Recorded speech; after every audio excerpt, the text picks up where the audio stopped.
exposure to drugs in this city is crazy. At the point of doing that, one of my friends just screamed, "I'm going home." The time then could be either 2 or 3 a.m. Were you guys taking the meth at that particular Exactly. time? We are taking our meth, our marijuana. So it was a mixture of a lot of things. Mixture of different stuff. Did it affect your academics? Very well. It was making me lose memory.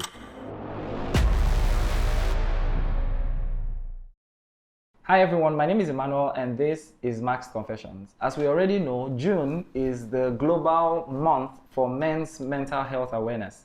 And at 1206 TV, we already announced that all through this month of June, we will be giving men a voice to talk about their challenges, their addictions, their fears, their pains, their scars, their experiences, and everything in between. We already did that in the previous episode, and so on this episode we have another special to bring to you. This time around, my guest doesn't want to be maxed because this is a topic that is very dear to his heart, and so he wants to spill the truth to the best of his ability because he intends to inspire, to educate, to enlighten, and to help other people who were like him that are going through this same challenge. I'm speaking about nothing else but drug addiction. And so on today's episode, I have Kirian in the studio with me, and we're going to be talking about all his experiences and the things that he passed through being addicted to drugs. Right? Welcome to the studio. Thank you very much, brother. You're welcome. So first is, why don't you want to wear a mask for this particular topic? I want to understand it from your perspective. All right, the thing there is, I just want this thing to be real so that people out there, we know that we are doing real thing here. Okay. Yeah, the topic we are going to talk about is something that the youth needed to learn from. Yeah. You get, so no need of maxing. Let it be real.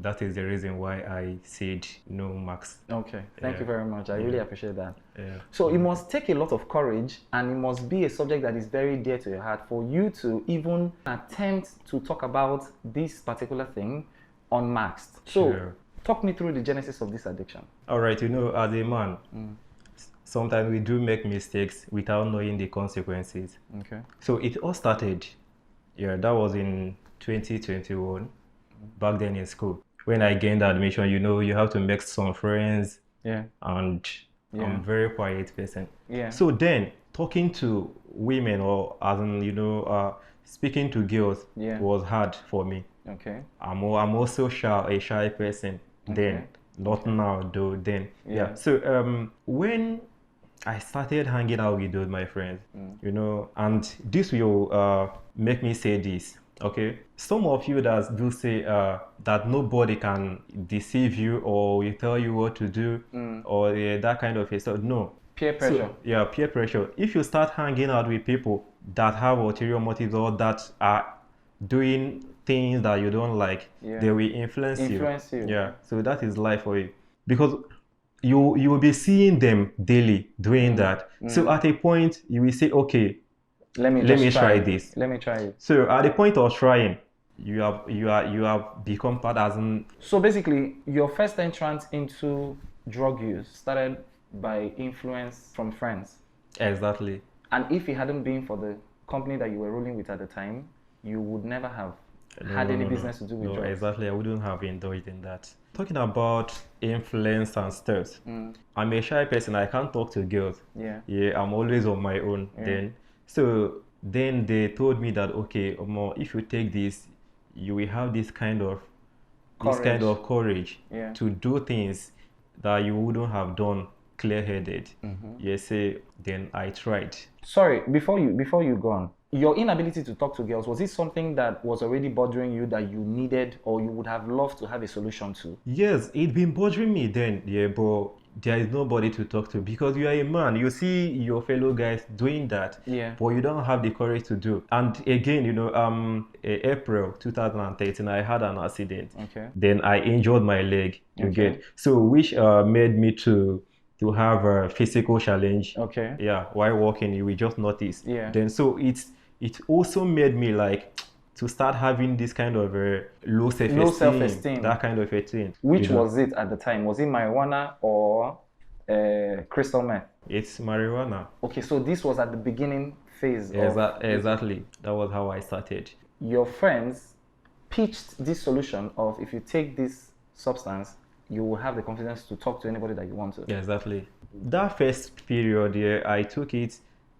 It gave me that feeling, and I loved it. So you had never smoked in your life until you, like you got mixed up in that company. Yeah, like I told you earlier, I'm a quiet person. Okay. So I do stay on my own. Just that's who I am. Again. So the very first time that you ever had contact with marijuana was when you were in school. In school. Yeah, with those my friends them. Okay. I was just trying to discover myself, like to let me feel discouraged. Okay. They told me that this stuff will give to you. Yeah. Okay. So I experienced it. So I now said, okay, since this could do such a thing now, okay, let me just see this as my confidence. So I do take it, when like to go talk to girls, or to maybe to stand and talk to people and stuff like that. Okay. So from there, it started becoming an addiction. And this was your first chain of addiction, which was just marijuana. Exactly. At this time, meth was not involved yet. No, I'm knowledge in IT field. Okay. So I was thinking, okay, what am I going to do, like to start earning? Yeah. To start earning like all that. So I said, okay, I met some of my friends, those friends in school. Then they said, okay, let's start internet stuff. Okay. When you are doing that stuff, you have to be awake. Yeah. So that period, yeah, we were taking something like Loud them and SK them to be able to be at an alert. So when meth came in, was we needed something to spice up our vibes. Yeah. We needed to stay awake and do our things. So a friend of mine came up with the idea of a crystal meth. What was the timeline between when you started marijuana till when meth was introduced? Just 3 months. 3 months? 3 month interval. And you loved it at the time? Exactly. Because it was giving you exactly the what you vibes. wanted. It will just give you the vibes to do things that you wouldn't have done when you are not in that mode, yeah. So which means them pitching the meth to you was like, okay, since you already found your confidence in marijuana, meth was just going to be, a top up. A top up. Exactly. So it was easy for anybody to preposition meth at the time, knowing fully well that you were already engaged in marijuana and you liked the feeling that you were getting at the time. When the meth came in was, if we are taking those stuff, we do stay together, like just be doing our things, playing music and stuff. Yeah. Yes. That friend of mine was taking it then. That was my first time of seeing that. You get. So he was taking it, and the kind of, the vibes he was having that period, I loved it. So I and my other friends were just like, oh, so guy, how is this stuff? He said, man, it's a different feelings altogether. So that you guys will enjoy it. So that was how it started. So you weren't just the only person who joined him? No, we were about 4. All 4 of you indulged? Exactly. We experimented then, and it came out well. Like it will just boost your dopamine, like it will just increase your sensitivity. Yeah. You will have this joy. Yeah. Yeah, that will envelope you. Like you will feel like you are on top of the world without knowing that it is destroying a lot of things. That substance, it has its spirit. Once you take it, you will instantly be addicted. So apart from the online transactions we were doing then, it turned to something else. Like we started calling it cruise. Cruise. Okay. Like enjoyment and stuff. Yeah. Because it will deviate your mindset from your initial plan. Okay. Once you start taking it, it will deviate your mindset automatically. So you start being this happy. Making you happy, it will start disengaging you from certain things. Your normal self will start decreasing. Like so you will be losing self-worth, like touch of self. Exactly. Maybe the things you like doing before, you will start disengaging. It won't be that fast. It won't be instant. Yeah, it will be slow, but you won't know. It's only people outside that will notice. They will be like, see, I have known you before. This is not, but you won't agree to that. You will think that you are still your normal self. It got to a point I can't even relate with my family anymore. Like this entire experience happened while you were in school? Exactly. And none of your family members knew about it? No. You know, they have known me to be a quiet person. Okay. You get? So whatever I'm doing, they thought that, it's just the normal you. Yeah, the normal, but they didn't know that I'm passing through a lot. Yeah. Sometimes if I come back home, I will just be on my own, just be quiet. You won't even know that you are battling with demons. Like you will start hearing voices. Okay. The normal things you do see, it will start turning to something else. If I'm right, I don't know if this is the medical term, but if I'm right, I think you're referring to either schizophrenia or hallucination. It's hallucination. Hallucination. Yeah. You start seeing yourself maybe as a prophet or as a seer. Yeah. Because you have started seeing unimaginable things. So I'm talking about a core addiction here. Yeah. I'm not talking about maybe those people that just started taking it. I'm talking about core addiction, like the period where you have taken it to the extent that you start hearing voices. How were you funding the lifestyle? We do online stores, we do crypto, we do stuff. Did it affect your academics? Very well. It was making me lose memory. Like sometimes you will just forget things. So you were unstable? Yeah. Talk me through the health implications of when you were addicted to crystal meth. Okay. That stuff will start drying you up. Like you will start becoming lean. Okay. You get. Then you will start having this frequent headache and these symptoms of malaria or typhoid. Your body system will just change automatically. You get. Okay. Then because it will be pale, like it will be drying you up. But you won't notice. You won't notice. It's people outside that will just be like, hey, this guy, you are changing, as in this is not what is happening. You get. But within you, we just be like, no, this is I'm still the way I am. Still the same person. Yeah. So you won't even know. It's people around that will notice. So basically, you become a shadow of yourself. Exactly. How did this affect your relationship with your family? I stopped calling everyone because you will start. Those people that you do stay together and enjoy the fun, you will start seeing them as your normal family. That mate will start giving you the impression that, okay, these are your families. That anybody that doesn't indulge in that, is not part of you. Wow. Yeah. So it will just start, you will start disengaging from your family automatically. You won't like to speak to anybody at all apart from that people you see as your family. Yeah. My mom, she was calling, crying, like called my other siblings and they started calling ourselves. So it got to a point where my younger brother visited me in school. But he didn't notice anything. The only thing he noticed was that I changed a bit, like my mood. Yeah. So he was like, Kieran, what is wrong? Are you sure you are okay? Stuff like that. Yeah. So I told him I'm cool. I later opened up to him and was like, okay, I'm just passing through depression. You told him? Yeah. But I didn't tell him the main thing. You didn't tell him the reason for the depression? Yeah. So he was like, okay, what could be the cause? Then I told him that I don't know. That I just woke up one morning and started having the feelings and stuff. So he was just like, okay, don't worry, everything will be fine. He didn't notice anything at all. Okay. Yeah. But after having this conversation with him, you still go back to your friend's place and indulge again? Exactly. It has become an addiction. How often do you take it, like in a day? Once the money is there, once the income is there, you will have this urge to get it. No matter what? No matter what. And if you don't have the money? My friends will provide. What toll did this lifestyle take on your finances? One thing about me then is I'm self-conscious at a point. Okay? So anytime I noticed that I'm about being broke, I will withdraw a bit, as in I will withdraw automatically from my friends. I noticed that I was battling it. Okay. You get? So it will come to a point, I will just regain myself. I will just be like, oh, this thing I'm doing, this is not who I am. So subconsciously, you still knew who you were. Like somewhere deep down, like your soul, you knew that this is not the path where you're supposed to be. Exactly. This particular thing I'm talking about is not, is, I will just say is somebody, it only happens to people that are strong.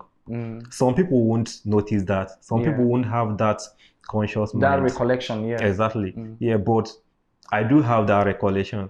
I'll just be like, this thing I'm doing, I'm not supposed to be doing it. That moment, I'll just pause and leave. So this addiction never drove you to take something that doesn't belong to you, or to sell something that is yours just because you wanted to fund the lifestyle? No. Okay. Not at all. When I stopped automatically was when I was in HND. HND 1 or 2? 1. Okay. Yeah, so something happened. That period, I was with my friends. Okay. And we were doing our usual. So at the point of doing that, one of my friends just screamed, stood up, and was like, I'm going home. The time then it could be either 2 or 3 a.m. So he just stood up. And this person I'm talking about that said he's going home, that place is his own apartment. Wow. You get? So we thought it was just a normal vibe or just a normal stuff, yeah. Just stood up with only boxer shorts and was heading to the door. I was like, what is wrong? What is wrong with this guy now? Were you guys taking the meth at that particular time? We were taking our meth, our marijuana. Yeah. So it was a mixture of a lot of things. Mixture of different stuffs. Yeah. So he just stood up and was like, okay, I'm going home. Yeah. I didn't take it serious then. So he started shouting, started destroying his things, like his televisions and stuff. That was when I noticed that this is no longer ordinary. Yeah, that something is wrong at that particular time. So I and my other friends, we were able to hold him down. Okay. Yeah. All of us were confused at that moment. We didn't even know what to do because he was just like acting strange. So we first of all gave him a Gary. Okay. But that stuff is not something Gary can serve. Yeah. It was uncontrollable, destroying things until we held him down. And even at that moment, he was still misbehaving. So I say he lost his mind. Yeah. At a point, I just sat down and started crying. Like nobody, I didn't know what caused the cry though, but I just started crying. I started remembering things. That was when I remembered my family. I remembered my siblings, my relations, and I started like having flashbacks about things I normally do. That moment, I was like, God, I messed up. If you can just help me out in this tiring period, that I won't indulge in this anymore. We were dealing with him then till it was 6 a.m. in the morning. Okay. So we just planned. All of us just left. Then remaining one person. So the person just called the parents that their son started misbehaving and stuff, that they should come. So that morning they came around and picked him up without knowing exactly what happened. Yeah. So it was when they reached home, then they took him to rehab. And he was still violent and misbehaving even when they came to get him? Exactly. It was only the mom and 3 other boys. Okay. I don't know if they're the brothers or relation. So they came around and picked him up.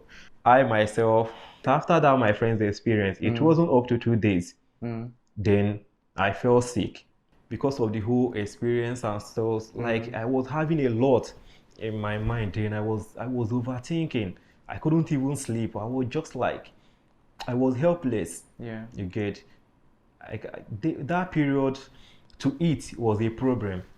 I can't even eat, feed well and stuff. So then I fell sick. Then that period, it was my friend, my girlfriend, because she was around. So she became scared and she called my brother. Okay. So when my brother came around, then they took me to the hospital. So then the doctor confirmed that I'm taking something that is draining my blood and water. Yeah. Yeah, because it will make you pale. Yeah. Yeah, it will make you pale. So the doctor confirmed and was asking if I'm taking anything. So I never I said no, that I wasn't taking anything, but the doctor knew. Yeah, so he started administering drugs and stuff. Then my brother called home. Yeah, so because then I confided in him, I told him everything. Yeah, I told him, okay, see, bro, look at what it is, or this is it, and stuff like that. You were still at the hospital at the time? Yeah, then because I thought I was going to die. Okay. Yeah. So you came clean? Yeah. So it was just like I was making a confession to him. Yes. Yeah. So in case anything happens, so let them not think that it's somebody that did it. That it's just my whole fault. Yeah. So I told him everything that I was taking steroids and all those. So my brother was crying. I was even crying there. So we were just crying. So before the doctor came and said that there's nothing wrong with me, that it's just that I have to stop whatever I'm doing that is draining my blood and water that period. Yeah. So I stayed in the hospital for 1 week. Okay. Yeah.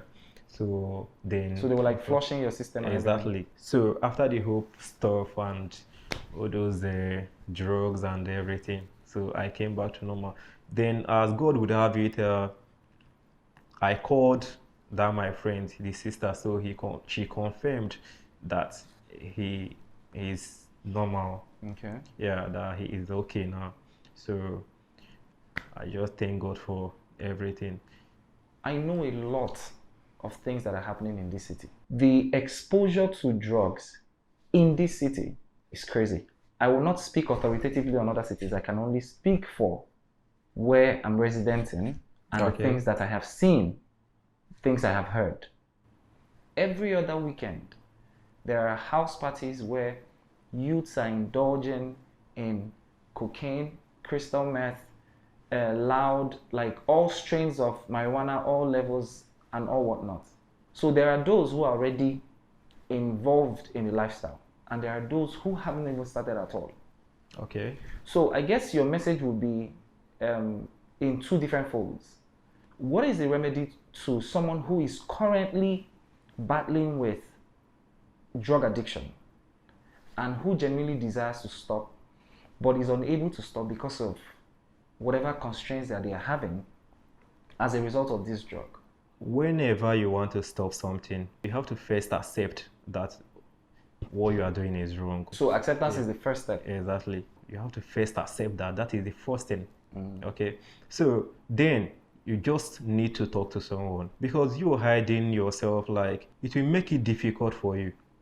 So whenever you have an addiction and you open up to someone, that addiction will reduce a bit because you have aired it out to someone. So it's like saying a problem shared is half solved. Exactly. So when you air it out or share it with someone, then I mean a trusted person, not just someone that will judge you. Exactly. Yeah. See, look at what I'm passing through. Okay, it's not even only drugs. Yeah, when they see someone that is addicted to a substance or anything at all, you'll see some people, they will be shouting and quarreling and stuff. No, that's not the way to handle that stuff. You have to be calm, like very calm, and understand that person, have a heart-to-heart discussion with the person. So I believe from that... So shouting and violence doesn't work for someone who's addicted? Not at all. You have to be calm. More like a correction in love. Exactly. The truth of the matter is, if you are battling addiction, you need love. I will just say that those set of people, that the most people that needed love, because at that moment, they're dealing with a lot. They are not even themselves. Exactly. So that love is what will keep them going. Okay, they will just be like, okay, I'm being loved. Look at my family. They're all for me. They're doing this for me. They're okay. So you will just start having a sense of belonging again. Okay, I see it now. Yeah, because at the initial time, you will just be feeling like no one loves you. That you are on your own, you don't want to see anybody, that everybody should go, that kind of thing. Love. Exactly. So like it's a cleansing mechanism. Exactly. I will say that just the medicine. I mean, and that reminds me something that the Bible says, love covers a multitude of sin. Yeah. Now it makes perfect sense how loving someone, takes them out from the gutters. And it also makes sense why, when the prodigal son was coming back, the father saw him from afar, ran, hugged him, and covered him with... And showed him love. A lot, yes. Once the love is there, like, you see people talking to you in love, showing you love, you know, that kind of a thing there. You see yourself improving. You see yourself improving. You start having that sense of belonging. What happened with your friends? All of them are doing, they're okay now. All of them, they're doing well in their different aspects of life. They stopped or they are still indulging? They stopped, yeah, they stopped. Just one of them, that traveled outside the country, though. Okay. Yeah.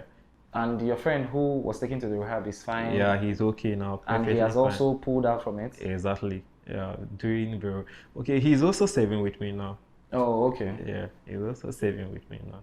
So by God's grace, we will just be done in a month's time. In a month's time? Yeah. And your service to the motherland is done? So, so that is it. All tends to go through everything, though. It's not been easy. I agree with you on two fronts. One is acceptance, because you can never make progress in your life. Yeah, exactly. Regardless of the kind of addiction that you're dealing with, whether it's drugs or gambling or masturbation or pornography or whatever. Yeah.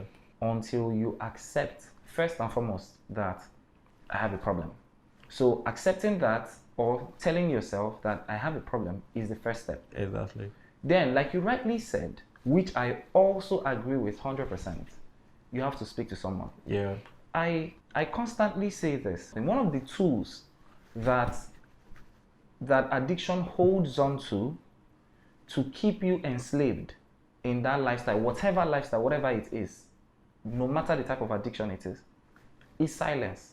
So long as you keep quiet about your struggles, about something that you're dealing with, a solution can never come. And one of the things that causes relapse, alongside stigmatization, depression, fear, is silence. Until you speak and say, I have a problem and I need help with this thing, it will not, the grip on you will still be very, very strong. This is what I think. And I've talked about it so many times, you know, with individuals and even in the comment section with the previous videos that we've aired. And I've repeatedly said, silence is an enslavement. Yeah. Silence is an enslaver. Until you open up to talk about a problem, it can't be solved. You can't find the solution that you need or the solution that you're looking for because you're keeping quiet. Look at where I am today. I'm a graduate now and I'm good at what I do. Then I mean, you look very healthy now, like very soft. So I'm into tech and stuff like that. So all thanks to God. It's been God all the way. So, Thank you very much, Kirian. This was actually very enlightening. I've learned a lot of things from your experience, and I'm glad you came. You said at the beginning that it's good that the reason why you didn't want to be Max is because you actually want people to know that this is not just... Yeah. Because I know that some people still think in their head that for some reason, Max Confessions is scripted content. That I'll sit down and I'll script something and I'll tell someone, okay, sit down, say it this way, say it that way, and let's plan it. So you coming to talk about this thing, you know, something that you've passed through and you have a message for the world, is very consoling and is very encouraging. More than ever, I know that I'm on the right path. Yeah. And this platform is going to, you know, really give people an opportunity to be heard. Yeah, exactly. And I love that. So thank you very much. Thank you, brother. Thank you so much. I appreciate it. So guys, it's been, like I said, it's been an enlightening conversation. I've learned a lot. Take home for me, like I already outlined, number one, acceptance. So if you have a friend, a family member who is dealing with an addiction, or you as a person, you are dealing with an addiction, regardless of what addiction it is. It doesn't matter what addiction it is. Addiction is addiction. An over-dependency on something. So long as you're dependent, overly dependent on something, and you're struggling with this particular thing, number one, accept that this thing has taken hold of you and you need an exit. You need a way out of this problem. That's number one. Number two, talk to someone. This particular point I cannot overemphasize on it, because I know that one of the highest enslavers and one of the greatest things that can grip you in that addiction is silence. So long as you keep whatever it is that you're dealing to yourself, you won't have the courage to move. But talking to someone about it is like a push. You know, like Kieran also confirmed, a problem shared is half solved. So talk to someone. Open up about your struggles to another person, especially someone who will not judge you.